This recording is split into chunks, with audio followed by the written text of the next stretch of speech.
Well, that's better, isn't it? Nashville Predators get back on the horse with an 8-0 win over the San Jose Sharks. A lot of people were surprised about the fourth line's performance, but we're here to tell you why. That night was a long time coming. Plus, this week begins a stretch that could determine whether or not the Predators are in the postseason.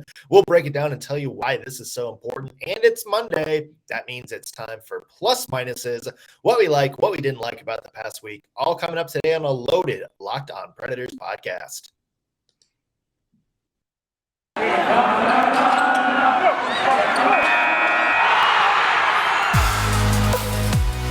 You're Locked On Predators, your daily podcast on the Nashville Predators. Part of the Locked On Podcast Network, your team every day.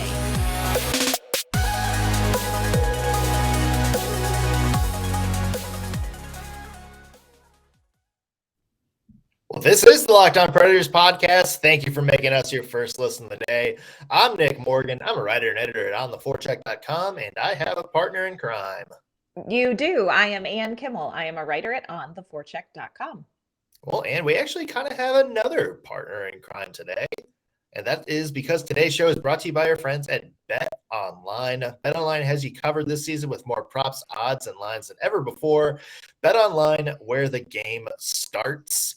And I think the game definitely started when it comes to the playoff push Saturday against the San Jose Sharks. And it just goes to show you, if you lose your mind on a podcast and absolutely rant about how much you hate this stupid team, that team's going to come out with their best game of all time, apparently. Well, and I feel like I completely lost my mashed potatoes on Thursday's episode after that disastrous Seattle game. Can we stop and talk about that phrase for a second? Lost my mashed potatoes. Is that a thing? Well, I feel like it's better than what I normally say. Okay. It's more politically correct. But I mean, like, really, we really lost our namaste on that episode, and not sorry, because somebody had to be bad cop. And I feel like it was us. And look at what has happened since. I don't want to say that it's all thanks to us, but also well done, Nick and Ann. I would go on record in saying this is all because of us. I would not disagree. I will take it a step further.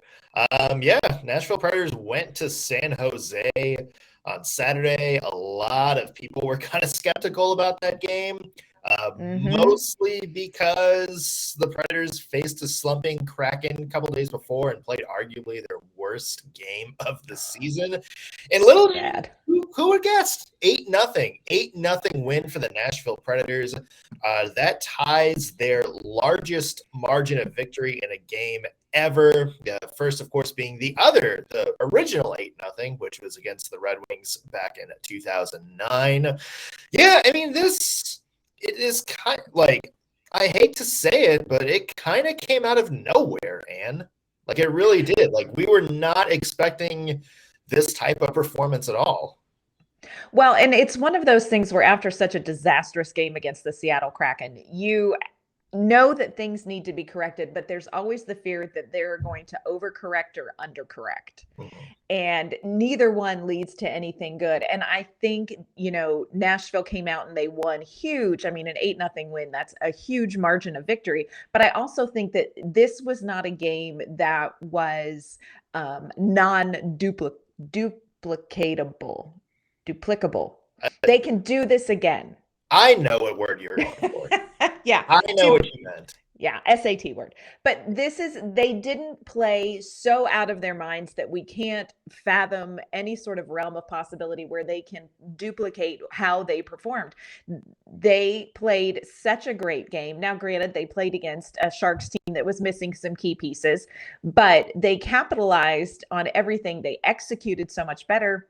And this was a win that I think is reassuring, not because of the score, but because of the execution that the team had during the Sharks game. Yeah, and that was kind of one of the points I wanted to hit on too, because, a lot of times in games like this, it's not necessarily what the final score is. I mean, the final score was great, but it was how you played And I go back to the way the Predators played against the Sharks on Saturday. I go back to some of those games in like early January, like the Avalanche game. And it Yes. kind of reminded me of the way the Preds, would play that game. It kind of reminded me of the Preds, mid-November, early December, that kind of stretch where they were really firing on all cylinders. Yes. That to me was the biggest thing. This was kind of a throwback to that stretch. Now a lot of people are going to look at the 8-0 score and realize, oh wow, this must have just been everybody firing at once.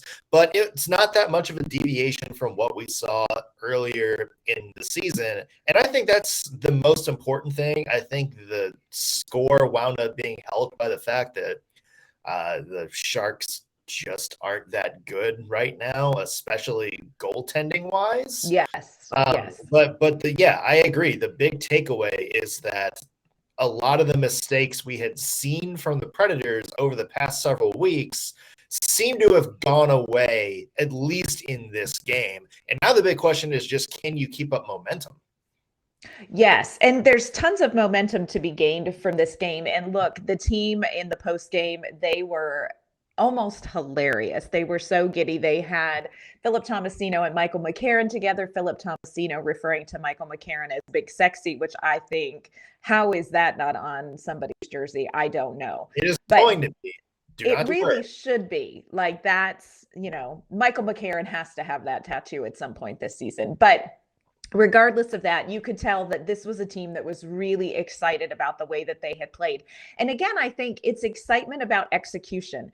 It's not excitement about the score, which was great because I think, and we're going to talk about this, where the scoring came from was really exciting as well. But it wasn't about the number of goals. It was about the quality of play that we saw from the Nashville Predators. And I agree with you. This is kind of a throwback to when the Predators were on their winning streak, when they were playing competitively against the top teams in the league. We haven't necessarily seen that play come together since the All-Star break, where the Predators have really struggled to clean up and execute. This was a game where they executed well, and I think we can feel really good about it. And I think there's good, solid momentum to take forward into a week that I think can really determine the postseason direction for the Nashville Predators. Yeah, let's talk about where that scoring came from Saturday, because I think it took a lot of people by surprise that it was the fourth line. The guys a lot of people had kind of been thinking as an afterthought for so long stepped up and really carried the team. You mentioned Phil Tomasino, 3 assists. Michael McCarron, 4 points, 2 goals, 4 assists. And then Matt Luff with 3 points of his own with 2 goals and assist. And those are 2 guys that don't find the score sheet a lot. I'm talking about Matt Luff and Matt McCarron, Michael McCarron. There's a lot of M's in this. Big Sexy. Thing. Yes, Big Sexy. Big Sexy. There's an easy way to refer to it. But yeah, I know a lot of people were kind of like, making jokes like, oh, here we go, best line in the NHL. But the thing is, and in reality, this is a line that I dare say had been one of Nashville's most consistent lines dating back for the past several weeks. And no, they weren't scoring a whole bunch because that's not their job. But when you watch Michael McCarron play, especially I thought in the Stadium Series, one of the best players on the ice. A lot of people were kind of, skeptical about Luff and McCarron earlier this year, just because a lot of people just thought other career AHL guys. We want to see maybe somebody younger, more exciting, like Tommy Novak fill that role. But these are 2 guys that I think really, since they reemerged or like earlier this season, haven't really put a foot wrong.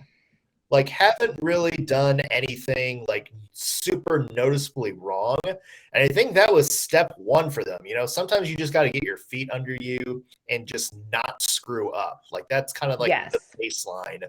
And then once they had all those games in a row where they were playing consistent and they could step up and be trusted by John Hynes, and, they knew they didn't really need to be looking over their back. I think that's when they stepped in and it's like, okay, we can maybe push a little bit harder, show what we're made of, take a bit more chances, and they're paying off because right now, Michael McCarron, yeah, I mean, even when you take the 4-goal or the 4-point game out of the equation, has been one of the Predators' better players over the past month. You can definitely see the development of this line as you look back over the past several weeks, the past month, like you say. Michael McCarron, people kind of talk about how David Poile has really just likes players for their size and physicality. And Michael McCarron is, there's a lot of Michael McCarron there on the ice. He is a large boy. He is a very large boy. He is. There's a lot of Michael McCarron to love, but he has also, you've seen his game develop, and we've even talked about it on here where we're seeing him, play some really good hockey, not just don't make mistakes, but we've seen him kind of grow in that. Matt Luff has come in and really taken great advantage of the opportunity he's been given. And I think we can't say enough about the development of Philip Tomasino. Right. He is not a Matt Luff or a Michael McCarron in size and stature, kind of a little bit of a different skill set, but he has found a way to tap into what the Nashville Predators need from him and be productive with these guys.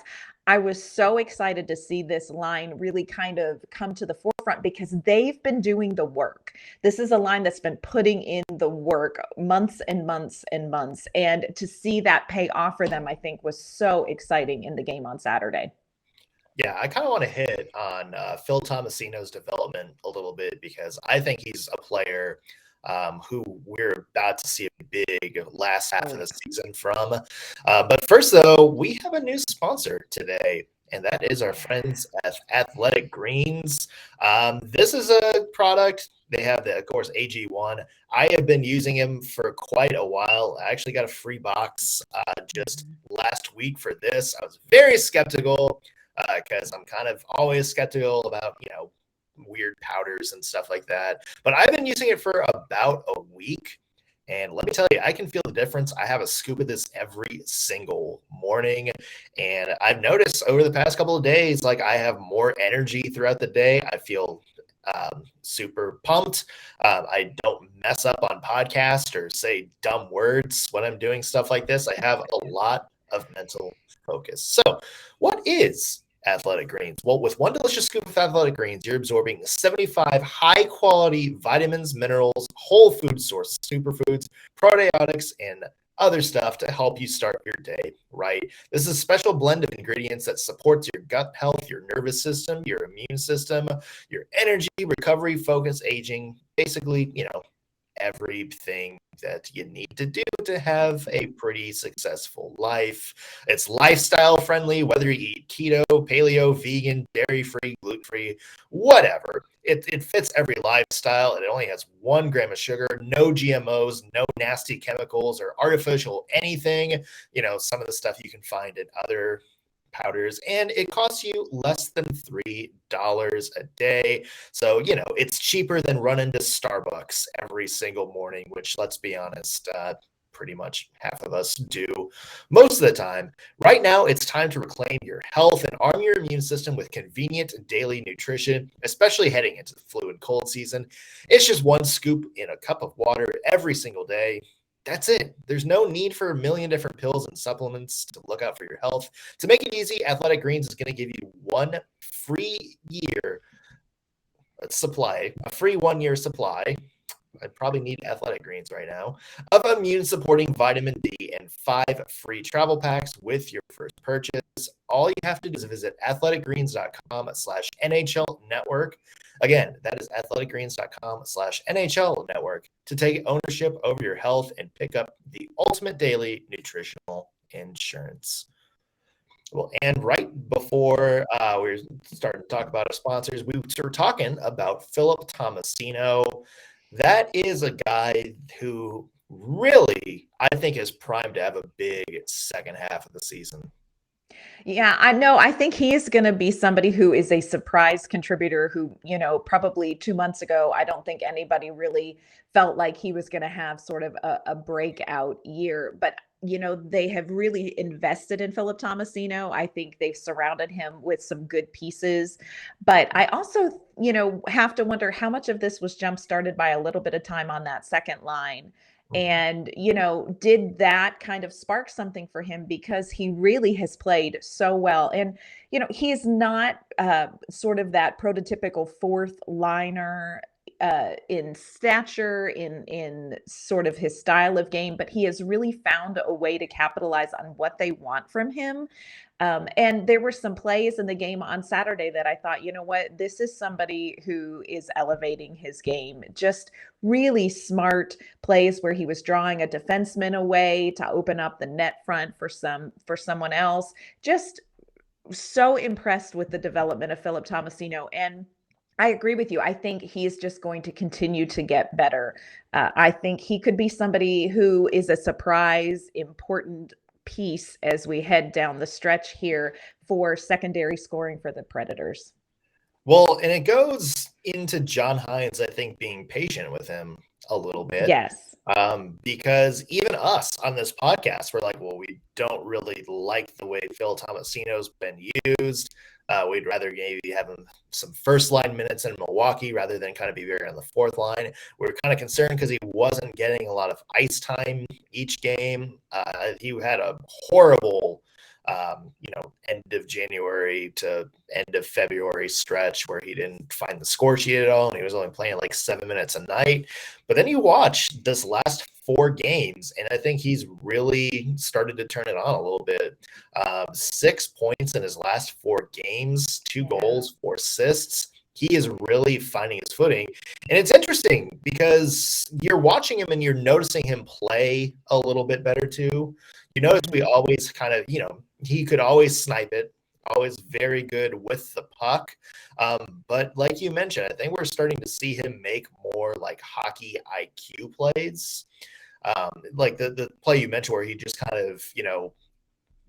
of carried the puck out against San Jose up into the corner, drew a couple of guys with him, and then Matt Luff was wide open in the slot. Yes. And the Sharks were outnumbered. And it's plays like that, that kind of remind you a little bit how Mikael Granlund plays a little bit, a little bit how Matt Duchene plays a little bit. And then you start thinking, okay, this guy's starting to get it. Like not just for being able to put the puck in the net, have a good shot, skate well, but he's starting to get maybe a little bit more of the X's and O's going. Yeah, I would agree with that. And I think it's just the beginning. I think he's going to really surprise everybody with his pace of growth. I think we're seeing it now. And I think if he can stay healthy, and I think it helps to be surrounded by the people that he is, I think this line has really gelled. I think it's going to be a line kind of like the Herd line where John Hynes is going to go, yeah, I don't want to mess with this line. This line's got something going. And I think we're really going to see Philip Tomasino continue to grow in his hockey IQ throughout the rest of the season. And I think that's going to lead maybe to him finding the back of the net more, but I think it's also going to, his contributions are going to lead to McCarron and Luff finding the net more. For sure. We saw that a lot against San Jose. As much as we want to give credit to McCarron and Luff for 2 goals each and, big sexy, as we called him, Phil Tomasino's, was kind of the facilitator on a lot of those plays. So I feel like we can't overlook him. And it's a good time for him to step up too, because the Predators start a monumental stretch this week. I look, tomorrow they got Dallas and then Anaheim, St. Louis, Minnesota, Pittsburgh, all teams, of course, in the playoff hunt right now. And then, the week after that, we have Toronto and then a 3-game West Coast swing against the Ducks, Kings, and Vegas Golden Knights, all of whom are currently in a playoff spot. This feels like where the Preds are going to either make or miss the playoffs. And like if the Preds want any shot of getting to the postseason, they have got to knock it out of the park these next couple of weeks, because not only do they need the points, but they need to keep these other teams that they're playing from getting points.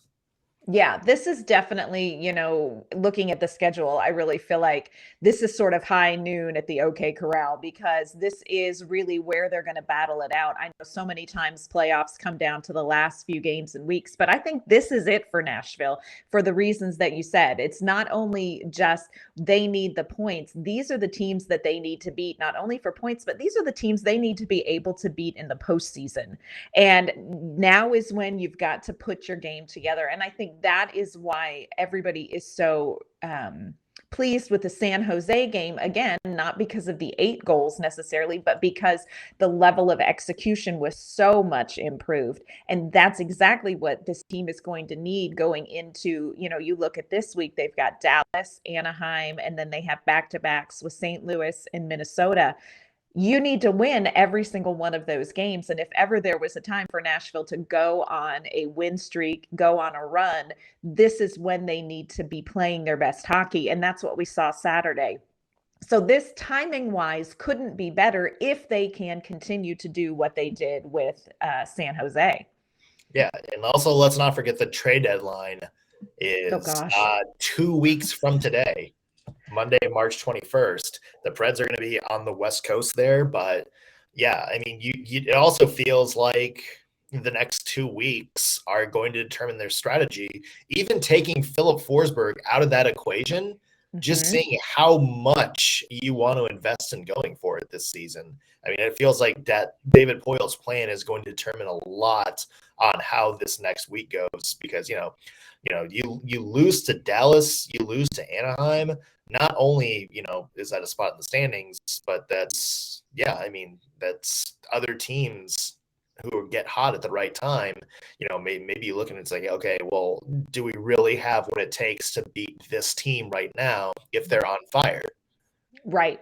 And I think what he does is going to be very different if you watch the Nashville Predators take Dallas and Anaheim and one or both of St. Louis, Minnesota down. I think the investment you make in this team for a playoff push looks very different after a successful week this week than it would if Nashville drops 3 of those 4 games. I think what David Poyle does is going to look very different. I think this is definitely a time of year, this week coming up, these next 2 weeks or so, not even because of the trade deadline, but just because of the way that the schedule plays out. This is going to tell you, are the Nashville Predators more like the Seattle Nashville Predators or more like the San Jose Nashville Predators? This is sort of when they're going to have to define who they are and who they can consistently be.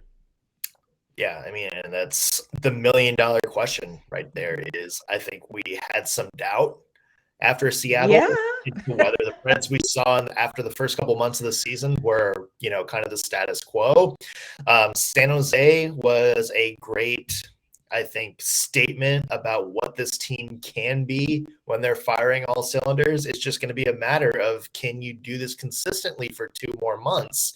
And then past that, can you do that 2 months in a playoff push? And that to me is still, I think, the deciding factor. And that's something I think we're going to find out a lot this week because you certainly don't want to say like any of these are, make or break games.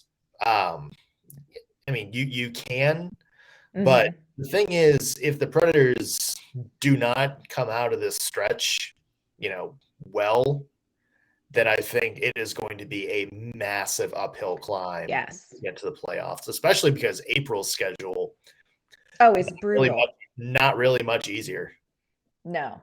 If they can come out of this stretch with some points and some wins, it's going to make April give it a little bit more breathing room. If they don't, it's going to be critical down to the wire. And, I'm not sure that's a place Nashville wants to be. Of course, coming up, it is Monday. We've got plenty more that we do need to talk about. We need to get to our Monday plus minus what went well this week, what didn't go so great this week. But we do need to talk about our friends at BetOnline. Football might be over for the season, but basketball is in full swing for both pro and college hoops. From all the latest odds, totals, player performance props to where the next fired coach is going to land, BetOnline.net is the #1 spot for all your sports betting needs. BetOnline remains the best spot for all of your sports scores, podcasts, and news this season. And it's not just basketball. BetOnline is your source for all kinds of sports. Of course, they have hockey, they have boxing and UFC odds, and they have all your sports coverage and information right there. Head to their website today or use your mobile device to learn more about the trends and action. BetOnline, where the game starts. Today's show also brought to you by our friends at Built Bar. Built Bar is a protein bar that tastes like a candy bar. Trust me, Ann and I have both tried these, and we are now pretty much hooked on them after any sort of workout or just to get us through the day. Built Bars are covered in 100% real chocolate, so it feels like you're eating a treat even though you're eating healthy. They have so many flavors to choose from: salted caramel, mint brownie, cherry barcia, cookies and cream. Pretty much something for any taste. They're all low in calories, low in sugar, low in carbs, but high in protein. They also have something new out called Built Bar Puffs. They are basically protein infused marshmallows. They're fluffy, marshmallowy. They taste like one of those Easter eggs, those marshmallow Easter eggs you get in your basket. They are delicious, trust me. But if you don't trust me, if you would rather, try it for yourself, try it for yourself. Go to build.com. Use promo code LOCKED15 and get 15% off your order. That way they know that we sent you. Use promo code LOCKED15 for 15% off at build.com. Well, and it is Monday, and that means it is time for Plus Minus. What we do is we go through the past week or so of Predators hockey, pick out pluses that we like and some minuses that we think need to be improved upon. And would you like to start us off with a plus? I would. So my first plus goes to head coach John Hynes, because let's face it, it had to be a challenge for John Hynes to coach this team out of such a poor performance against Seattle. You could have, like I said earlier, he could have overcorrected, they could have undercorrected, they could have, just reacted in such a wonky way. But, John Hynes, one of the things that I think is so great about him and that has been so good for this particular team is he is very level-headed, not too high, not too low, is something that he talks about with this team's emotional temperature. And I think he just managed what could have been a really difficult situation so well. So I want to give my first plus to head coach John Hynes, who I think is doing a great job with a team that has to have him pulling his hair out, I was going to say, but you know what I mean. That had to have been frustrated after Seattle, but look at him getting it together and coaching them to such a good success. Yeah, it's refreshing just to see a Preds coach be like, you know what, we're going to stay the course. We know what you guys are capable of. Just play better, and we've got it. Kind of a refreshing turn from past Predators teams. And my plus is the Predators record books, because we are about to see, barring something crazy, a lot of changes to the Preds history books this year. Of course, the big one, which is Predators points in a season. Paul Kariya's had that record since 2006 with 85 points. Roman Josi is currently on pace to break that. He currently is flirting with a 90-point season, which would be absolutely incredible for a defenseman. Speaking of Roman Josi, he is also only 9 assists away from breaking Paul Kariya's single season assist record at 54. Ryan Johansson is the closest who's ever come to that. He had 50 a couple of years ago. Right now, Roman Josi has 45 assists, and there's still over 20 games left to play in the season. So that's another one that's going to fall. But he's not the only one. We've always talked about the goal record, and like why no Pred can, get past 34 goals. Yeah. Of every franchise in the NHL right now, apart from the Seattle Kraken, obviously, every leading goal scorer, like single season goal scoring, is higher than the Nashville Predators. That is going to change this year because both Philip Forsberg and Matt Duchene are sitting at 27 goals. They are both on pace to break the record. And both on pace to get to 40 as it stands right now. That would be huge. So that would be huge. That would be the first 40 goal scorers in the history of the Nashville Predators. We'll have to see if they can do it. I believe in these two, and I think they have been consistently good for long enough. I cannot wait, and it will be very nice to see. You know, God bless Victor Arvidsson, who is the record holder on that right now. God bless him, but can we just get that number up a little higher? Yeah. That would be great. When you're trailing the Arizona Coyotes in something, oh gosh, that's probably something you need to work to improve on. Yeah, self-reflection. Yes.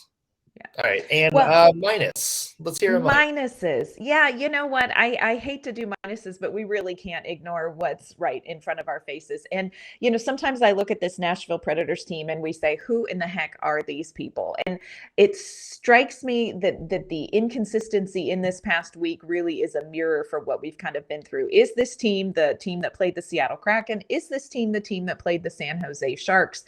And, you know, the things that they cleaned up against San Jose were things that they have been talking about and didn't clean up against Seattle. And it reminds me very much of an adolescent who you tell them the way the world works and they have to go out and find out for themselves and deal with the consequences of it. And unfortunately, I feel like the Nashville Predators in this week were very much like an adolescent. They had to go out and learn for themselves. No, really, if you don't clean up execution, you lose to teams who are on a 7-game losing streak. But if you do the right things, you will win against a team. So my minus is for sort of that adolescent maturity issue that we have with the Nashville Predators that, you know, let's hope that they will correct going forward. It's never good when the mom in the room starts talking about maturity issues. That's true. That's when you know the children have messed up. Messed up. My minus this week is sportsmanship. If you haven't seen the video going around, there was another Predators fan related incident. There was a brawl in the stands between a Predators fan and a Sharks fan that kind of spilled out into a lot of different things. There's videos of it everywhere. Of course, there was an incident at Bridgestone Arena a little bit earlier this year. Yeah, this kind of stuff absolutely needs to stop. And it's not just hockey, and it's not just the Nashville Predators. It's basically any sport at any crowd. These are guys who, you know, a lot of people go up there, they're drunk, they're like super into the game. They start shouting things, saying things to other fans, you know, feeling a little emboldened by the alcohol. This needs to stop. And if you need a good example of that, look what happened in Mexican soccer this week. Just do some Google searching. There was basically fan riots that unfortunately turned very, very violent.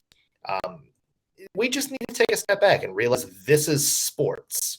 You know, yes. We follow this because it's fun. And I think sometimes even we have to remind ourselves, you know, hey, what happens in the NHL is not life and death. You know, the Predators can lose a game 8-0 rather than win. And we can come home and we still have a loving family. We still have friends. We still have great jobs. We have to stop thinking that sports is something to get this angry and violent about when things go wrong. Yeah, no, I agree. I've seen the video from that fight, and I think, you know what? I get that you're there rooting for your team. Let's let people root for their team, but there's a way to do it with class and dignity. And let's be the people that watch sports that way, Nashville Predators fans. Like, let's be those people. I know we chant, "You suck," but we do that as a community, one-on-one. Let's be good people. Yeah, let's make sure that Southern hospitality is showing for anybody who comes to Nashville. Well, and we can't end on a minus, especially one like that. A plus, I'm sure, is something you'll be able to talk about. How about the U.S. sled hockey team and the Paralympics? I'm telling you, could come out of my skin. I'm so excited. So the U.S. National Sled Hockey Team competed at the Paralympics. They have played 2 games. Their first game was a rematch against Canada, which is always just an insane rivalry. And the U.S. Paralympic team dominated this game, winning 5-0. Then they went and took on South Korea, dominated in that game. The U.S. sled hockey team in the Paralympics right now looks unbeatable. Here's the thing. They aren't going to believe their own hype. They're going to stay focused and continue playing well, but they have earned their bid into the semifinals. And I am telling you, this team, you have got to watch them. So exciting. It's been contributions from veterans. It has been the young guy, Malik Jones, first Paralympics, first international competitions, got 3 goals. It has been so exciting to watch. So if you are not watching the U.S. men's sled hockey team at the Paralympics, you've got to find it, mark it on your calendar, and watch these guys because they are tearing it up in Beijing. Yeah, USA, I think, next plays Friday. So be sure to circle the calendars for that. As far as Predators hockey goes, Predators, of course, have the game against the Dallas Stars tomorrow. We'll have a full preview of that coming up. Maybe a special guest. Who knows? Still trying to work some stuff out. In the meantime, though, Ann, where can people find your work online? You can find my work at ontheforecheck.com, and you can find me on Twitter at ANK_Mama on Ice. You can find my work at ontheforecheck.com. Follow me on Twitter at _NSMorgan. Also, be sure to follow the podcast at LO_Predators. If you're watching this on YouTube, be sure to like, subscribe, and leave a comment. Let us know what you thought of today's show, or if there's a topic you want us to discuss down the road. That's going to do it for us here today on the Locked On Predators podcast. Thank you for making us your first listen of the day. We'll be back tomorrow with more hockey talk, everybody. We'll see you then.